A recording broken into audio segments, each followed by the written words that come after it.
We are now joined by Hofstra head coach Mike Farrelly. Mike, if you could give an opening statement about today's game, please. Yeah, not a good performance. Not a good performance, and a lot of that starts with me.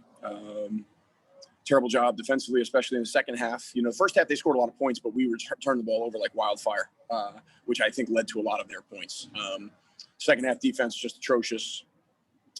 And when we did get stops, we couldn't get rebounds. Just terrible performance, I thought, on the glass in key situations. They didn't end up with a lot of offensive rebounds in the second half because they didn't miss a lot of shots. So not a good job by me, especially. And I'll shoulder that burden. Did a terrible job against the zone. When they went to his zone, they went to the zone pressure, back to the zone. We had prepared for it, talked about it. Did not do a good job executing against it. Give JMU credit for making that adjustment and doing that. Ended up working really, really well for them. So have to be ready to attack that a little bit better tomorrow. But overall, a poor performance and poor performance by me. That's the where it starts and ends right there. Our first question will be from Jordan. Go ahead, Jordan. Hey, Coach, is this one of those days where, it's a weird season, but is it good that you guys play tomorrow and you don't have to sit on this for, 72 hours? Sure. I think anytime you lose, you want to get back on as soon as you can and get back at it. So, obviously the 22 hours is a little bit extreme, but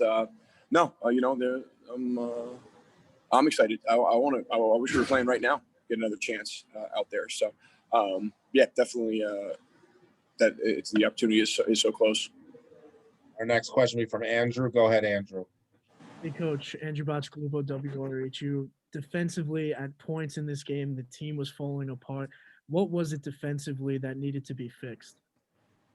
I think it was a little bit of everything. Some slides, some different things that they did against us in the zone. But look, at the end of the day, and what we said going into the game is it's not about what they run, their actions and things that they do against the zone. It's actually just guarding the person in front of you, buckling down and guarding that guy. Whether you play man or you play zone, at the end of the day, you have to guard someone with the ball. And if you don't do a good job of that, doesn't matter if you're man, zone, any of that sort of stuff. And we didn't guard those guys. Guys were getting drives on us all over the place, high post from the perimeter, especially a lot from the corners against their forwards, and credit their front court. Their front court had a really good game, much better than our front court, unfortunately. They did a great job. At the end of the day, guard the ball. And then when you do get stops, then finish possession with a rebound. And we weren't able to do that at really key junctures, which gave them some second chance points and some easy ones. Our next question will be from Max. Go ahead, Max. Hey, Coach. Max Milstein, WRHU.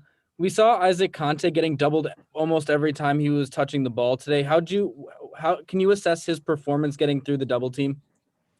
Yeah, I don't know if it was his finest effort with all of that. I'm not sure. We knew it was coming. We knew how they were going to guard, and those guards really scratching down, coming to steal the ball, basically, when he was going to put the ball down on the floor. So, it's something we talk about. JMU's not a team that has doubled the post a lot. Again, they try and scratch in there and try and get steals a lot. But we still talk about it every week. It's something that we practiced for a while on Wednesday, something we talk about every time, walk through every practice. Hey, this is how they're going to be positioned, etc. So it's something we focus on a lot because we know that most teams are going to double Isaac and just not a great response out of that today. Next question will be from Jerry. Go ahead, Jerry. Hey, Mike, obviously any 4-point loss is going to sting a little bit, but this one, does it sting a little bit more given you were up for 38 minutes, 37 minutes and change? And like I said, it probably wasn't a perfect game by you guys, especially the second half, but you still had the lead deep into the final seconds? Yeah, I mean, they all sting. It was a miracle that we had a chance to win after how bad we were and everything that we did wrong. To even have the chance at the foul line like that to tie it up and send it overtime with 2.5 seconds to go. That was a gift from the basketball gods we couldn't take advantage of. But we didn't deserve to win the game. So, up the whole time, down the whole, whatever, every loss is going to sting. Our next question is from Jordan. Go ahead, Jordan. You were up for the majority of this game. Was there any specific defensive breakdown in the final 3 minutes when they finally took the lead? Or was it just kind of, the bend don't break finally breaking? Yeah, I mean, look, our defense wasn't good for that entire segment, and then couple baskets, second chance point late, getting the steal and the run out in transition when they were in that zone press. That was a crusher. I think we were down one. It took us from down 1 to down 3.